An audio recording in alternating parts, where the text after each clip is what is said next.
بسم اللہ الرحمن الرحیم۔ السلام علیکم۔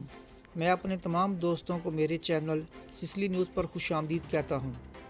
تفصیلات کے مطابق گورنمنٹ کمیونیکیشن سینٹر کے سربراہ اور حکومت کے سرکاری ترجمان طارق المظرم نے اعلان کیا ہے کہ کویت بین الاقوامی ہوائی اڈے پر آنے اور جانے والی تمام کمرشل پروازیں آج 21 دسمبر سے 1 جنوری 2021 تک معطل کر دی گئی ہیں۔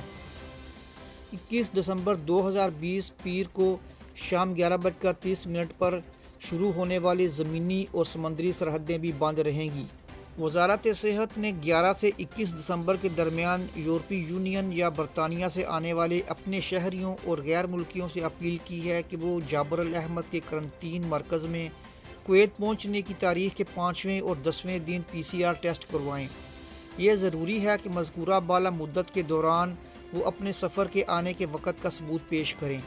ایسی ہی مزید خبروں کی اپڈیٹس کے لیے میرا چینل سسلی نیوز سبسکرائب اور لائک کر لیں۔ اپنی اگلی خبر تک آپ سے اجازت چاہوں گا۔ اللہ حافظ۔